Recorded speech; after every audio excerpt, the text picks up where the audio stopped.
స్నేహితులారా, ఈ సమయాన్ని బట్టి దేవునికి వందనాలు తెలియజేస్తూ ఉన్నాను. ప్రేమపూర్వకంగా మిమ్మల్ని అందరినీ వాక్య ధ్యానంలోనికి ఆహ్వానిస్తూ ఉన్నాను. నడిపించును అనే ఆలోచనను మీతో కూడా పంచుకోవడానికి ఇష్టపడుతూ ఉన్నాను గనుక దేవుని యొక్క వాక్యమును మీరు ముగింపు వరకు ఆలకించాలని మీ కుటుంబ సభ్యులతోనూ తోటి విశ్వాసులతోనూ ఈ వీడియో షేర్ చేసుకోవాలని మీ ప్రార్థన మనవులు ఎటువైనను కామెంట్స్ రూపంలో తెలియజేయండి. నమ్మకంగా మీ కొరకు ప్రార్థిస్తాము. ఈ వీడియో మీ ఆధ్యాత్మిక జీవితములకు ఉపయోగకరంగా ఉంది అని మీకు అనిపిస్తే దయచేసి ఈ ఛానల్ను సబ్స్క్రైబ్ చేసుకునవలసినదిగా మనవి చేస్తూ ఉన్నాను. లేఖనము యెషయా గ్రంథము 78వ అధ్యాయము 11వ వచనము. యెహోవా నిన్ను నిత్యము నడిపించును. స్నేహితులారా, జీవితము అనే ప్రయాణంలో కొన్ని సంవత్సరాలు, కొన్ని దినములు చాలా సజావుగా, సంతోషంగా, ఎటువంటి ఇబ్బందులు, శ్రమలు, అడ్డంకులు కలగకుండా సజావుగా ఈ ప్రయాణము ముందుకు కొనసాగేటటువంటిదిగా ఉండవచ్చు. అదే రీతిగా కొన్ని దినములు, సంవత్సరములు చాలా సమస్యల మధ్య, అవరోధముల మధ్య, అడ్డంకుల మధ్య అడుగు తీసి అడుగు వేయడానికి ఇబ్బందులు, శ్రమలు ఎదురవుతూ ఉండవచ్చు. అయితే సజావుగా జరుగుతూ ఉన్న దినాలలో, మన జీవిత ప్రయాణము ఆనందంగా జరుగుతూ ఉన్న దినాలలో ఎవరి సహాయము, ఆదరణ కొరకు ఎదురు చూడకుండా సంతోషంగా ముందుకు సాగేటటువంటి వారంగా ఉండవచ్చు. అదే ఈ జీవిత ప్రయాణంలో కొరతలు ఉన్నప్పుడు, సమస్యలు ఉన్నప్పుడు, అవరోధములు ఉండినప్పుడు, అడుగు తీసి అడుగు వేయడానికి ఇబ్బందులు, ఆటంకములు కలుగుతూ ఉన్నప్పుడు ఎవరైనా మనకు తోడుగా ఉండి ఆదరిస్తే బాగుండు, ధైర్యపరిస్తే బాగుండు, మనలను హస్తములలోనికి తీసుకొని ఆదరణతో నడిపిస్తే బాగుండు అనే ఆలోచన, ఆశ కలిగినటువంటి వారంగా ఉంటాం. ఎందుకంటే ఈ జీవిత ప్రయాణము మంచి అనుభవాలనే మనకి ఇవ్వదండి. ఈ జీవిత ప్రయాణము సంతోషకరమైన అనుభవాలే మనకి ఇవ్వదండి. ఈ జీవిత ప్రయాణము ఎల్లకాలము నెమ్మది, సమాధానంలోనే మనకి ఇవ్వదండి. ఎన్నో కష్టములను, శ్రమలను, దుఃఖకరమైనటువంటి జీవితాన్ని, ఒంటరితనాన్ని, ఆయాసాన్ని, ఇబ్బందులు, ఇవన్నీ కూడా ఈ జీవిత ప్రయాణంలో ఎదురయ్యేటటువంటివిగా ఉంటవి. ఇలాంటి తరుణంలో ఎవరు నా ప్రక్కన నిలువబడి నన్ను నడిపిస్తారు, వీటన్నిటినీ జయించి ముందుకు సాగడానికి తోడుగా నిలువబడి నన్ను బలపరుస్తారు అనే ప్రశ్న, అవసరత మన జీవితాలలో ఏర్పడిన సందర్భాలు ఉండవచ్చు. ఈ దినాన అటువంటి నిరీక్షణ, అటువంటి ఆపత్కాలంలో నీవు జీవించుచు ఉండవచ్చు. ఈ తరుణంలో దేవుడు మనకు అందించుచు ఉన్న వాగ్దానం ఏమిటంటే, యెహోవా నిన్ను నిత్యము నడిపించును. ఆ కష్టకాలంలో, శ్రమలలో, అడ్డంకులలో, అవమానములలో, కొరతలలో, దుఃఖకరమైనటువంటి దినాలలో నిత్యము అనే మాట రాయబడి ఉందండి. అన్నీ సజావుగా, అనుకూలంగా ఉన్నప్పుడు నీ జీవిత ప్రయాణము ఎలా ముందుకు సాగిందో, అవరోధముల మధ్య కూడా నీ జీవిత ప్రయాణము అలా ముందుకు నడిపించడానికి దేవుడు తన సన్నిధిని, దేవుడు తన తోడును మనకు చేయిచు ఉన్నటువంటి దేవుడుగా ఉండినాడు.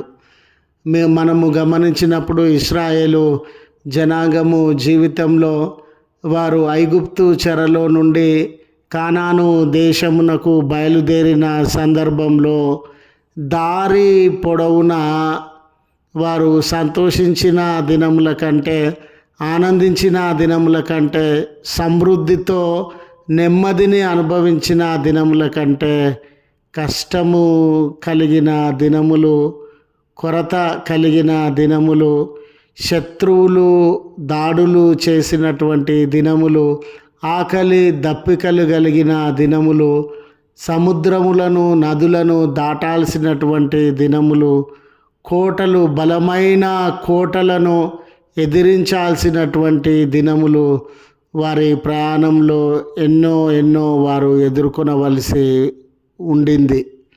వారి శక్తి సరిపోదు అని వారికి అనిపించింది, వారి బలము సరిపోదు అని వారికి అనిపించింది. ఈ అడ్డంకులను దాటలేమేమో అన్న భయము వారిలో కలిగింది. కానీ వారు నిరాశలో ఉన్న ప్రతి సందర్భంలో, నిస్పృహలలో ఉన్న ప్రతి సందర్భంలో నిత్యము, అంటే అది ఏ కష్టమైనా కానివ్వండి, ఏ శ్రమ అయినా కానివ్వండి, ఎంత బలమైన, ఎంత కష్టమైన అవరోధమైనా కానివ్వండి, నిత్యము వారికి తోడుగా ఉండి దేవుడు నడిపించినటువంటి దేవుడుగా ఉండినాడు. అక్కడితోనే వారి జీవిత ప్రయాణము ముగించబడలేదు స్నేహితులారా. వారు దేశంగా స్థిరపరచబడిన తర్వాత ఎన్నో యుద్ధములను చూడాల్సి వచ్చింది. ఎన్నో సంవత్సరములు మరలా విదేశాలలో బానిసలుగా జీవించాల్సి వచ్చింది. ఆ బానిసత్వంలో మ్రగ్గిపోతూ ఉన్నటువంటి వేళ, ఈ బంధకాలలో మేమున్నామయ్యా, ఈ శ్రమలలో మేమున్నామయ్యా, దేశానికి దూరంగా మేము జీవిస్తూ ఉన్నామయ్యా, ఇక్కడ నుండి మమ్మలను బయటకి నడిపించగలిగినటువంటి వారెవరు అనే ప్రశ్న, ఇబ్బంది వారి జీవితంలో ఎదురైనప్పుడు ఈ వాగ్దానము, ఆయన నిత్యము నిన్ను నడిపించును అనే వాగ్దానమును బట్టి వారిని ఆ బంధకాలలో నుండి, బానిసత్వంలో నుండి విమోచించి నడిపించినటువంటి దేవుడుగా ఉన్నాడు. స్నేహితులారా, ఈ అనుభవము మన జీవితాలలో కూడా ఎన్నో పర్యాయాలు మనము అనుభవించి ఉండవచ్చు. ఈ కష్టకాలంలో ముందుకెళ్ళగలనా, ఈ కష్టకాలంలో నుండి బయటకు రాగలనా, ఈ శ్రమలలో నుండి, బలహీనత అనారోగ్యములలో నుండి నేను విమోచన పొందగలనా అనే ప్రశ్న తలెత్తినప్పుడు దేవుడు ఎల్లకాలము మనకు అందుబాటులో ఉండి, ఎల్లకాలము ఆయన నడిపింపును అనుగ్రహించి, ఎల్లకాలము మన జీవితములను సరిచేసి, ఎల్లకాలము నిత్యము ఆయన మనలను, అవి ఎటువంటి అనుభవాలైనా కానివ్వండి, అనుకూలతలు కానివ్వండి, ప్రతికూలతలు కానివ్వండి, ఆయన నడిపించేటటువంటి దేవుడని గుర్తు చేస్తూ ఈ మాటలను ముగిస్తూ ఉన్నాను. ప్రార్థించుదము. కృపగల తండ్రి, ప్రేమగల మా దేవ, నీ పరిశుద్ధ ఉన్నతమైన నామమునకు కృతజ్ఞతలు యేసయ్యా, స్తోత్రములు యేసయ్యా. నిత్యము మమ్మల్ని నడిపించడానికి తోడుగా ఉన్నటువంటి దేవుడవు, నిత్యము మమ్మల్ని నడిపించడానికి మీ సన్నిధిని మాతో కూడా ఉంచి బలపరచుచు ఉన్నటువంటి దేవుడవు, మీకు కృతజ్ఞతలు చెల్లిస్తూ ఉన్నాం అయ్యా. జీవితంలో కష్టాల మధ్య మేమున్నామయ్యా, ఒంటరితనం మధ్య మేమున్నామయ్యా, కన్నీళ్ళ మధ్య మేమున్నామయ్యా, బలహీనతల మధ్య మేమున్నామయ్యా. ఈ ఫలాని సమస్య, ఈ ఫలాని అవరోధము, ఈ ఫలాని దాడి, ఈ ఫలాని విషయము మమ్మల్ని కృంగదీస్తూ ఉన్నదయ్యా.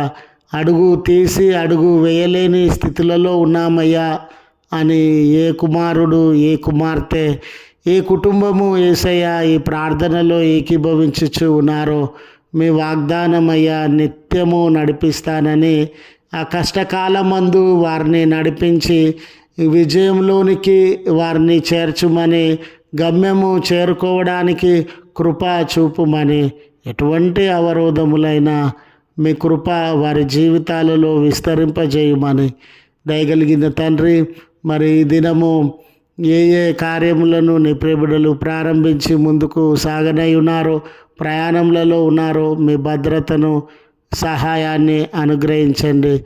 ఈ బర్త్డేస్ కానివ్వండి, వెడ్డింగ్ యానివర్సరీస్ కానివ్వండి, జరిగించుకొనిచూ ఉన్న బిడ్డలందరికీ మీ కృపా ద్వారమును తెరిచి విస్తారమైన దీవెనలను దయచేయమని క్రీస్తు పేరట వేడుకొనుచు ఉన్నాము తండ్రి. ఆమెన్. తండ్రి, కుమార, పరిశుద్ధాత్మ త్రియేక దేవుని దీవెన మనకు తోడై ఉండి మనలను కాపాడునుగాక. ఆమెన్.